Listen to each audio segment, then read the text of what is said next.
Media आणि press समोर माझी इज्जत काढणार तो. सगळं संपलंच की मग. नाही नाही नाही, असं होऊन चालणार नाही. मला काहीतरी केलं पाहिजे लवकरात लवकर. रामाला लवकरात लवकर सोडवून आणेन असं वचन दिलं होतं मी शीतलला.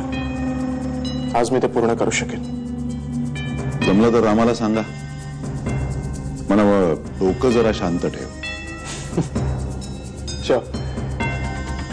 रामानं खूप महत्वाची माहिती दिली आम्हाला. या माहितीच्या आधारावर या केस मधले काही कच्चे दुवे दुरुस्त होतील असं वाटतंय मला.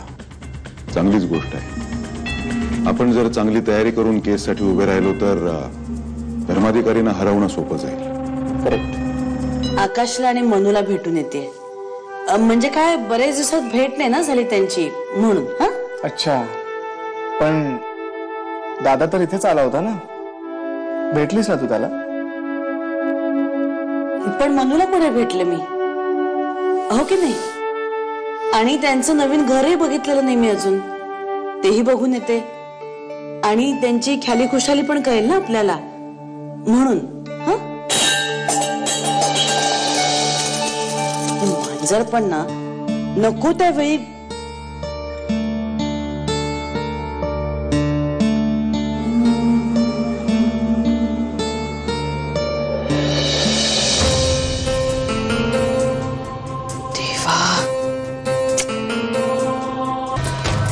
तू बघ, आता लवकरात लवकर आपले सगळे प्रॉब्लेम सॉल्व्ह होते. तसंच होईल आकाश.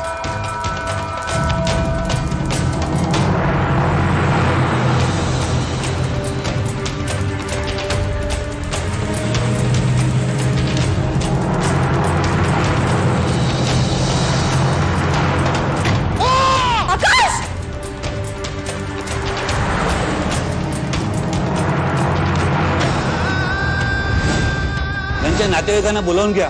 कंडिशन फार क्रिटिकल आहे. त्यांच्याशी मला बोलावं लागेल. त्यांना नुकतंच ऍडमिट केलंय. अजून ते शुद्धीवर आलेले नाहीये, पण आम्ही त्यांच्यावर ट्रीटमेंट सुरू केली आहे. त्यांना टेम्पोने धडक मारली आहे. केस खूप क्रिटिकल आहे, पण तुम्ही काळजी करू नका. त्यांना वाचवण्याचे आम्ही पूर्ण प्रयत्न करू. तोपर्यंत तुम्ही इथे बसा. आकाशचा ऍक्सिडेंट झालाय, त्याला हॉस्पिटलमध्ये ऍडमिट केलंय. व्हेरी गुड, क्या बात आहे.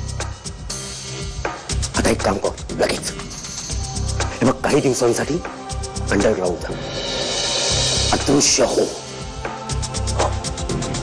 आणखीन एक, इथलं सगळं मी बघतोय ना, माझा आदेश आहे, तोपर्यंत डोकं वर काढायचं नाही, समजलं? ठेव फोन. हा पोचेल, तुझा मोबदला तुझ्यापर्यंत पोहोचेल. त्यांची कंडिशन फार क्रिटिकल आहे.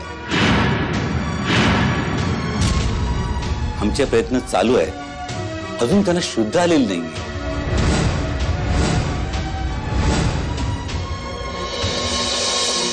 त्यांना 48 तास अंडर ऑब्झर्वेशन ठेवावं लागणार आहे. त्यानंतर जर को शुद्ध आली नाही तर मात्र काळजी करण्यासारखं आहे.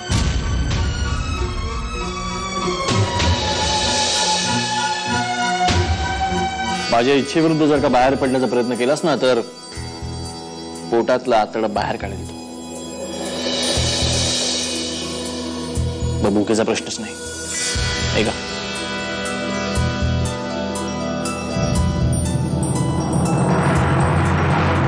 कोणभर सुद्धा माणुसकी नाहीये ना तुझ्या? अरे धड जेवू देणार आहेस की नाही मला? देणार ना, जीव देणार. म्हणूनच म्हणतो की शांतपणे आतमध्ये जा, स्वयंपाकाला आपण दोघे म्हणून जेवूया. मी नाही जगू शकणार तुझ्याशिवाय. प्लीज आकाश, अशी शिक्षा नको देऊस मला.